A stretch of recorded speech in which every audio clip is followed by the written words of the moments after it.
مہمان کربلا، کربلا میں آ گیا ہے مہمان کربلا۔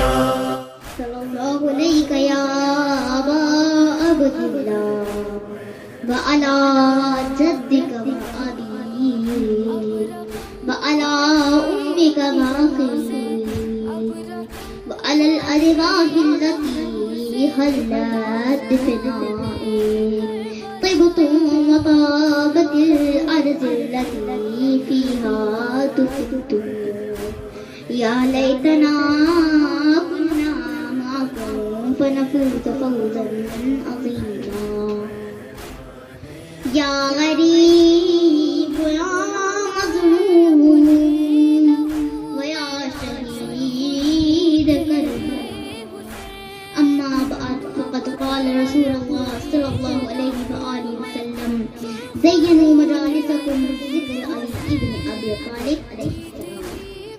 سامعین گرامی قدر، ارباب دانش و اہل علم حضرات، سامعین و ناظرین اکرام، السلام علیکم ورحمۃ اللہ وبرکاتہ۔ میں نے آپ کے سامنے رسول خدا کی ایک مشہور معروف حدیث بیان کی، جس میں رسول خدا ارشاد فرماتے ہیں زینوا مجالسکم بالذکر عن ابن ابی طالب۔ اے لوگوں، تم اپنی مجلسوں کو اور محفلوں کو علی ابن ابی طالب کے ذکر سے ذکر دو۔ علی کون ہے؟ علی کوئی عام ہستی نہیں، علی محتاج تعریف نہیں، علی کی تعریف قرآن نے کی ہے، علی کی تعریف وحی کی بولتی زبان ہے۔ علی کی محبت اور ذکر گناہوں کو ایسے کھا جاتا ہے جیسے آگ لکڑی کو۔ محمد مصطفیٰ ارشاد فرماتے ہیں علی کا ذکر عبادت ہے، علی کا ذکر سننا عبادت ہے، علی کا ذکر پڑھنا عبادت ہے، علی کے چہرے کی طرف دیکھنا عبادت ہے۔ آقا مصطفیٰ ارشاد فرماتے ہیں کوئی مومن علی سے دور نہیں رہ سکتا اور کوئی منافق علی کے قریب نہیں آ سکتا۔ علی مومن اور منافق کی پہچان ہے، علی حلالی اور حرامی کی پہچان ہے۔ عزیزو، علی سید العزیز۔ عزیزو، ایک مرتبہ میرے مولا علی ابن ابی طالب باہر سے آ رہے تھے، مصطفیٰ کی نظر کتاب پر پڑی اور بی بی عائشہ سے کہا اے عائشہ، محمد سید العرب آ رہے ہیں۔ عائشہ نے بی بی عائشہ نے کہا یا رسول اللہ، آپ سید العرب نہیں ہیں؟ رسول خدا ارشاد فرماتے ہیں اے عائشہ، میں آدم اور بنی آدم کا سردار ہوں، علی برے عرب کا سردار۔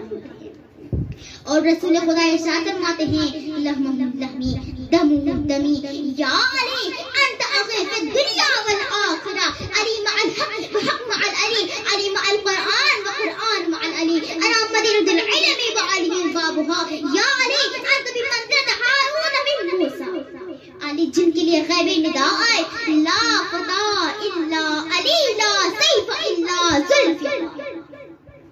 اور غدیر خون کے میدان میں رسول خدا ارشاد فرماتے ہیں من کنت مولا فہذا علی مولا۔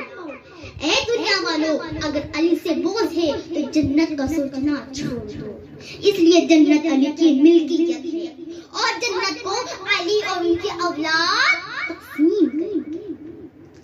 عزیزو، یہ وہ گھرانے ہیں جن کی مودت اللہ تعالیٰ نے قرآن میں واجب قرار دیا ہے۔ قُلْ لَا أَسْأَلُكُمْ عَلَيْهِ أَجْرًا إِلَّا الْمَوَدَّةَ فِي الْقُرْبَى۔ ہائے عزادارو، کیا امت محمدی نے اجر رسالت ادا کیا؟ ہائے عزادارو، امت محمدی نے رسول خدا کے آنکھوں کی ٹھنڈک کے آنکھوں کی جنت زہرا کے دل کے چین حسین کو مدینے میں چین سے بیٹھنے نہیں دیا۔ حسین نے اپنے نانا رسول کے شہر کو خیرباد کہہ دیا اور فرزند رسول نے ایک کاروان نور کو لے کر مدینے سے سفر شروع کیا۔ ہائے عزادارو، مکہ اور مکہ سے 18 منزلیں طے کر کے سرزمین کربلا میں وارد ہوئے اور میرے مولا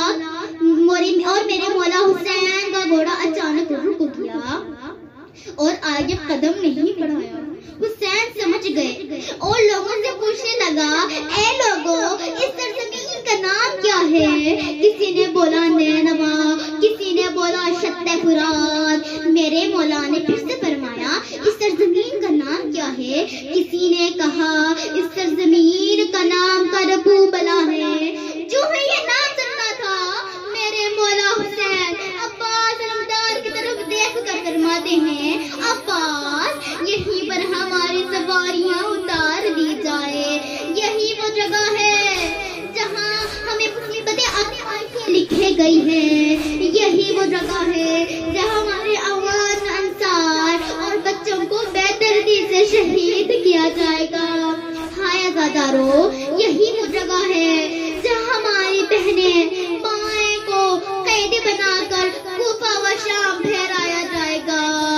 یاد ہائے زینب، ہائے ام کلثوم، ہائے سمینا، یہی وہ جگہ ہے جہاں شبر ملعون میرے سینے پر سوار ہوگا اور خنجر سے میرے گلے کو کاٹ رہا ہوگا۔